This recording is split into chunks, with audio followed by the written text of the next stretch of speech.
मित्रों,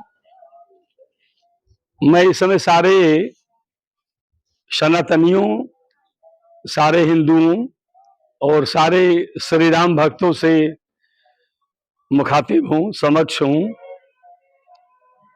कृपया करके इस पुस्तक को देखिए, इस महान पुस्तक को। मैं आज का काम और आज की बात यहीं से शुरू करूंगा। श्री रामचरितमानस, इस पुस्तक ने मुगलिया सल्तनत के दौरान और उसके बाद से लेकर के अब तक हमारे सनातन के सपोर्ट में जो आंदोलन किया और श्री राम जी की भक्ति का जो प्रचार प्रसार किया, क्या उसका कोई दूसरा उदाहरण मिल सकता है? और ये वही महान पुस्तक है जिसकी रचना करने के बाद गोस्वामी श्री तुलसीदास जी आदि कवि वाल्मीकि जी के दूसरे अवतार कहे जाने लगे। कहा जाता है कि गोस्वामी तुलसीदास जी को जीवित रहते महादेव जी ने साक्षात दर्शन दिया और हनुमान जी ने तो दिया ही, क्योंकि हनुमान जी के दर्शन देने के बाद ही उनकी प्रभु श्री राम लक्ष्मण जी से भेंट हुई। तो अपनी बात की शुरुआत मैं इस रामचरितमानस से करता हूं, जिसने सारी दुनिया को आंदोलित कर दिया। और अब मैं व्यक्तिगत आता हूं कि इस पुस्तक ने जीवन में बचपन से ही मुझे भी प्रभावित किया है, बल्कि आप ये कह सकते हैं कि हमें सबसे अधिक प्रभावित करने वाली पुस्तकों में अगर नाम लिया जाए तो मैं दो पुस्तकों का नाम स्पष्ट रूप से लूंगा। एक वो जो भगवान कृष्ण ने गीता कही 18 अध्याय की, और एक ये श्री रामचरितमानस। श्री गीता ने हमें ज्ञान दिया, मर्म समझने का ज्ञान दिया, इस दुनिया और संसार को समझने का ज्ञान दिया, और श्री रामचरितमानस पुस्तक ने हमें संसार के व्यवहार का ज्ञान दिया, हमें संसार के परिवार का ज्ञान दिया, माता पिता के साथ आदर अदब, भाई बहनों के साथ प्रेम और ममता, और मित्रों के साथ में, यहाँ तक कि बैरियों के साथ में भी कितना उच्च कोटि का व्यवहार करना चाहिए। और उच्च कोटि का व्यवहार मैं इसलिए कह रहा हूं कि आपने देखा होगा कि रावण जैसे बैरी को पा करके भी उसने माता सीता का अपहरण किया था ना। आजकल का समय होता तो लोग उसको बहुत बुरी मौत मारते, बिना ढूंढे मार, बिना बिना अल्टीमेटम के मार देते। लेकिन उसको भी मारने के लिए भगवान राम ने 3 संदेशे भेजे कि सुधर जाओ, सुधर जाओ। मतलब जो पुस्तक शत्रुओं को भी सुधरने का मौका देती है वो है श्री रामचरितमानस। और आज मैं श्री रामचरितमानस की, आप पूछेंगे क्यों चर्चा क्यों कर रहे हैं, तो अभी थोड़ी देर का सस्पेंस और है। ये सामने देखिए यमुना नदी, ये देखिए यमुना नदी, और इस यमुना नदी का ये घाट देखिए सुंदर। और आपको मैं बताता चलूं कि यह स्थान पहले बांदा जनपद में पड़ता था, अब चित्रकूट में आ गया है, और इस स्थान का नाम मित्रों राजापुर है। ये वही राजापुर है जहां पर गोस्वामी तुलसीदास जी ने जन्म लिया था। और इसके बाद आप यहीं पर रहिएगा, मैं आपसे बात करूंगा। और इसके बाद ये देखिए मंदिर है, जो आज की तारीख में मंदिर है। यहाँ पे जरा लिखा हुआ दिखाइए, थोड़ा पास में, ये देखिए भैया, ये सामने देखिए श्री तुलसी जन्म कुटीर तुलसी मंदिर। उसी स्थान को मंदिर का रूप दे दिया गया है। मतलब इसी स्थान पर राजापुर में गोस्वामी श्री तुलसीदास जी का जन्म हुआ था। आइए हम अंदर ले चलते हैं।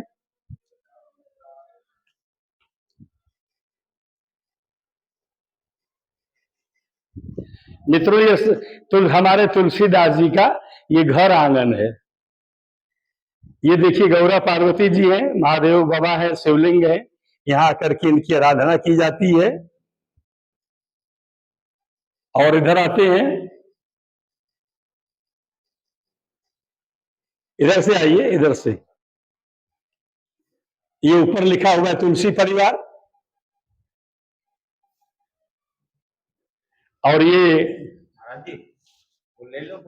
महाराज जी देखिए, ये हमारे तुलसीदास जी के पिता बैठे हैं, पिता आत्माराम, और उनकी माता जी बैठी हैं माता हुलसी देवी, और जिनके वजह से उनको मोह त्यागना पड़ा और भगवान राम की ओर उन्मुख हुए।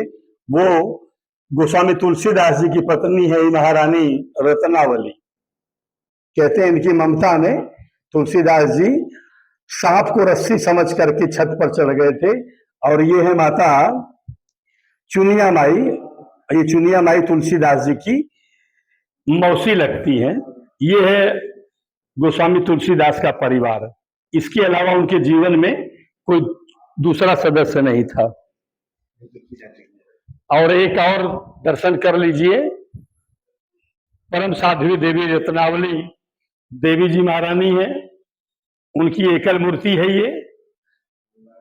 तुलसीदास जी वास्तव में बहुत महान हुए, और बहुत ही स्पष्ट बात है कि गोस्वामी तुलसीदास जी की सारी महानता के पीछे उनकी पत्नी महारानी रत्नावली जी थी।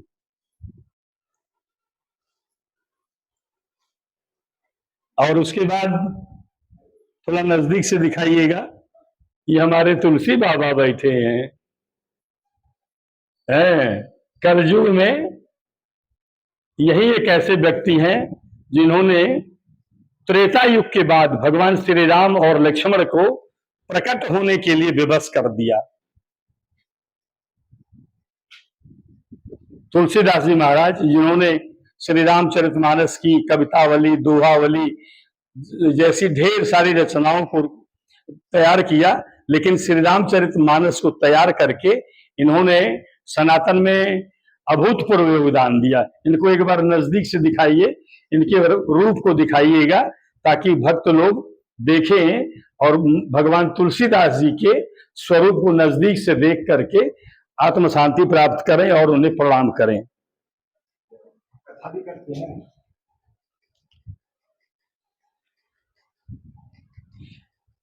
और मित्रों, जिनके लिए गोस्वामी तुलसीदास जी ने अपना सर्वस्व जीवन जिनकी भक्ति में न्यौछावर कर दिया, बीचों बीच से यहां से सामने से दिखाइएगा।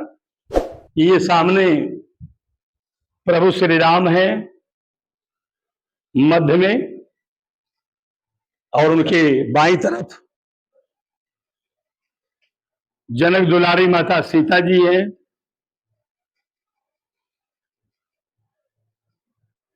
प्रभु श्री राम जी मध्य में है और उनकी बाईं ओर है माता सीता जी, और उनके दाहिने तरफ है भगवान लक्ष्मण जी, और उनके ठीक ऊपर ये शंख और चक्र और राघव तिलक, शंख चक्र। और थोड़ा सा जूम कर लीजिए, सामने बीचों बीच में आइए, देखा मत दिखाइए, यहाँ सामने बीच से दिखाओगे तो साफ दिखाई पड़ेगा।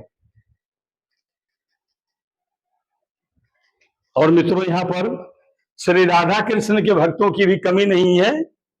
ये देखिए हमारी महारानी राधिका जी हैं, हमारे प्यारे दुलारे कन्हैया जी यहाँ पे विराजमान है।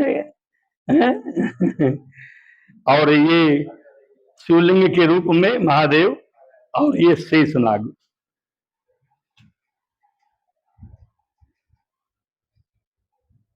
एक बात और बताना चाहता हूं कि ये वही यमुना माता है जिसके इस पार तुलसी बाबा का मकान था, घर था, और उनकी शादी ये यमुना जी के ठीक उस पार का जो सामने गांव देख रहे हैं, सामने गांव को दिखाइएगा।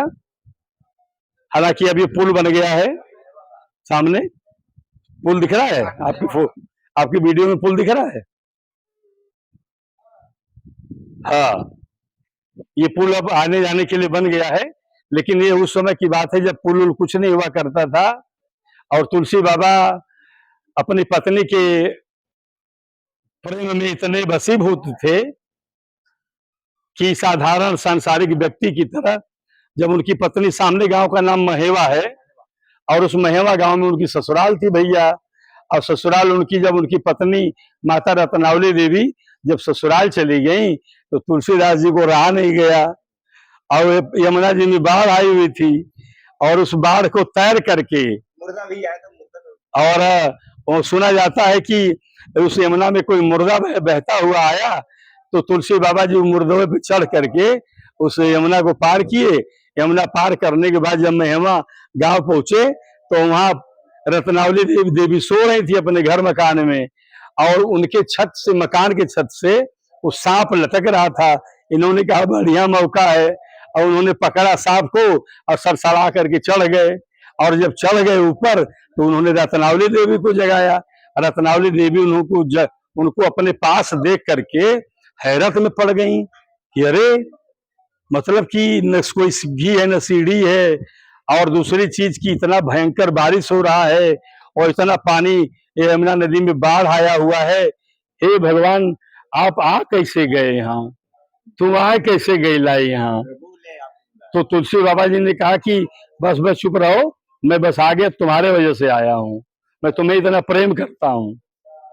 बस कह के रोने लगे। तो माता रत्नावली देवी जी ने कहा, एक लाइन कह दी उन्होंने, बस उन्होंने कहा जितना प्रेम तुम हमें करते हो कि तुमने यमुना की बाढ़ को भी तुच्छ समझा, हम मुर्दे पर बैठकर आ गए और सांप को रस्सी समझ के चढ़ भी गए। इसका अगर जरा सा अंश भी अगर तुम में राम का प्रेम होता है, राम के प्रति भक्ति होती, तो तुम्हारे साथ साथ हम सबका उद्धार हो जाता। बस मित्रों, माता रत्नावली के आखिरी शब्द थे, और उसके बाद तुलसीदास जी के जीवन में सांसारिक शब्दों में ये भी आखिरी शब्द थे। फिर उसके बाद वो वहां से नीचे उतरे, फिर जिंदगी में उन्होंने दोबारा इस संसार का और इस परिवार का मुंह नहीं देखा। फिर लग गए भगवान की भक्ति में, चले गए बनारस काशी। वहां पे उन्होंने भयंकर भक्ति की, ऐसी भक्ति की, ऐसी भक्ति की कि सुनते हैं कि उन्हें पहले प्रेत से मुलाकात हुई, उसने हनुमान जी से मिलने का रास्ता बताया, और हनुमान जी तो भैया, जब हनुमान जी मिल गए तो समझ लो फिर क्या कमी रह गई, उन्होंने राम लक्ष्मण जी से मिला दिया। तो इस तरह से भगवान श्री राम जी और लक्ष्मण जी, हनुमान जी ने तुलसीदास जी को वो प्रकट होकर के आशीर्वाद दिया। और मित्रों, एक और अच्छी चीज मैं दिखाने जा रहा हूं आपको, गोस्वामी तुलसीदास जी द्वारा रचित एक दूसरे मंदिर में उनका श्री रामचरितमानस रामायण, ये तो छपी छपाई चीज है, लेकिन उस रामचरितमानस को कहते हैं कि वह रामचरितमानस उन्होंने अपने हाथों से लिखी है। तो बोलिए सियावर रामचंद्र की जय। इस समय हम लोग राजापुर में ही हैं और बाबा जी के धाम पर हैं, तुलसी बाबा जी के, और इसी मंदिर में बाबा तुलसीदास जी का मूल रूप में असली श्री रामचरितमानस रखा हुआ है। उस श्री रामचरितमानस का दर्शन करने के पहले हम वहां के महंत महाराज जी हैं, आपका शुभ नाम महाराज जी? रामाश्रय दास जी महाराज हैं, और हम उनसे गोस्वामी तुलसीदास जी के विषय में 2-4 लाइन पूछते हैं, बात करते हैं, जो कि बहुत ज्ञान की बात है और जानने लायक है। जी महाराज जी, कुछ बात करिए तुलसी बाबा जी के विषय में। बोलो, क्या बात? अभी जो चर्चा हो रही थी कि उन्होंने श्री रामचरितमानस की रचना कब समाप्त की, और वो उन्होंने अयोध्या से शुरू की, फिर संपन्न कहाँ हुई, इससे जुड़ी जो जानकारी सन सम्मत सहित है, दिन वार वगैरह सब आपको पता है, तो उसकी जानकारी हमारे दर्शकों को दीजिए। देखिए भैया, 1554 विषय कालिंदी के तीर, श्रावण शुक्ला सप्तमी तुलसी धरो शरीर। श्रावण शुक्ला सप्तमी को तुलसीदास जी महाराज यमुना के किनारे जन्म लिए। जहाँ उनकी मूर्ति है उसी जगह पैदा हुए थे। रामचरितमानस लिखने की तिथि बाबा ने मानस में डाली, संवत 1631 करम कथा हरिपद धरि सीसा, नवमी भौम वार मधुमासा, अवधपुरी है चरित्रदासा। तो 15 से 54, 1631, 76 वर्ष की आयु में चैत्र सुदी नवमी दिन मंगलवार को अयोध्या से लिखना शुरू किया है। प्रयाग में लिखा, राजापुर, चित्रकूट, जहां कहीं गए लिखते रहे। काशी में पूरा किया। कब पूरा किया ये तिथि बाबा ने नहीं डाली। उनकी मान्यता है कि जब तक सूर्य चंद्रमा पृथ्वी रहेगी राम कथा चलती ही। और पुस्तक का समापन उन्होंने कब किया भी? देखो, बाबा बीणी माधव दास जी तुलसीदास जी के मित्र थे, शिष्य थे। उन्होंने लिखा है कि 1631 में राम जन्मोत्सव पे अयोध्या से लिखना शुरू किया। 1633 में राम विवाहोत्सव पर, जिस दिन राम सीता का विवाह हुआ है, अगहन सुदी पंचमी दिन मंगलवार को काशी में पूरा किया है। इस गणना के अनुसार 2 साल 7 महीने 26 दिन उनको लिखने में समय लगा है। 2 साल 7 महीने 26 दिन। तो महाराज जी बता रहे हैं कि श्री रामचरितमानस को पूरा करने में तुलसी बाबा जी को 2 साल 7 महीना 26 दिन लगे हैं।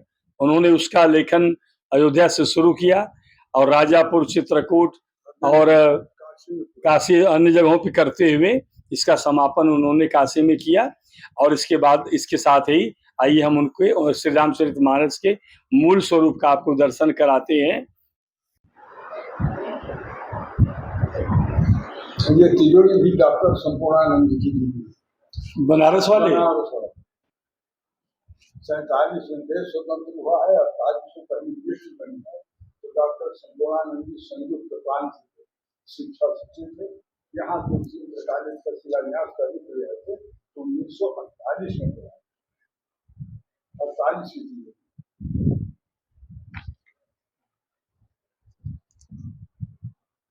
ये उनके हाथ का लगाया हुआ वहाँ है कब परिक्रमा में। कहाँ पे? दूसरे मुखाग्नि पे, इसी जगह है परिक्रमा में जो दूसरा मुखाग्नि आता है जानकी कुंड वाला। कहाँ पे? चित्रकूट में परिक्रमा। चित्रकूट में? हाँ, चित्रकूट में जो इन्होंने पीपल का पौधा लगाया था, ये लिखा है ना, पीपल। गोस्वामी तुलसीदास जी के हाथ का लगाया हुआ पौधा पीपल, और आज भी नरहरि आश्रम के पीछे वही तो है। चित्रकूट बुंदेलखंड से देखला, स्लीपर वाला देखला। अगर काल चाहिए कर राम का सुशांत का 4 बजे जाले काली को मिल जाता और अच्छा हो गया। जल्दी कर और यार से ना जाते बनारस ही जाता है। यार का टिकट कैंसिल हो गया। ये पहले सातों काम पिया और यार से देखला, और यार से कोनो गाड़ी हो तो हम यार से रामायण जी में बहुत कुछ मिलता करता है। चित्रकूट जाली चिपकौनी की गाड़ी कहीं भी जाई तो मुझे चित्रकूट होकर जैसे बुंदेलखंड में बांधा जाले, अभी झांसी भी जाले, लेकिन चित्रकूट भी और यार तो चित्रकूट या बनारस तो चित्रकूट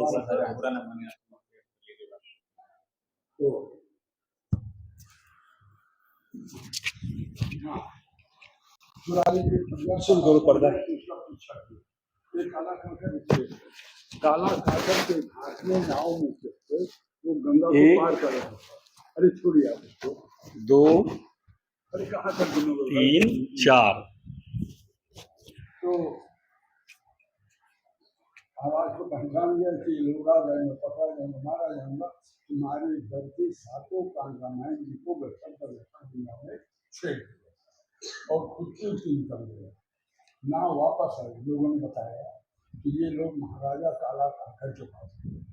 उस समय राजा दिनेश सिंह के पूर्वज से उनसे कहा उन्होंने गंगा में महाजाल डलवा के निकला, मिला सब पूरा दर्शन कर कैदी के बांध निकाला, लेकिन पानी में पड़े रहने से ऊपर नीचे के 6 कांड जल गए थे।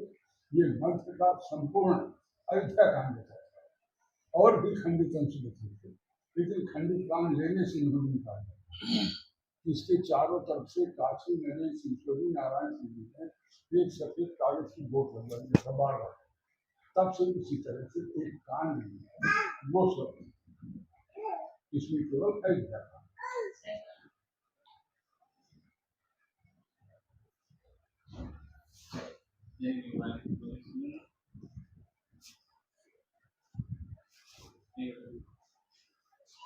पहले तो रामभद्राचार्य जी के उसमें निर्देश भी थे।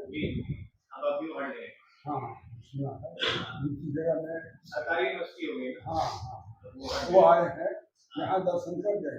इनका नाम पता मेरे विजयपुर में है, बहुत खुश थे।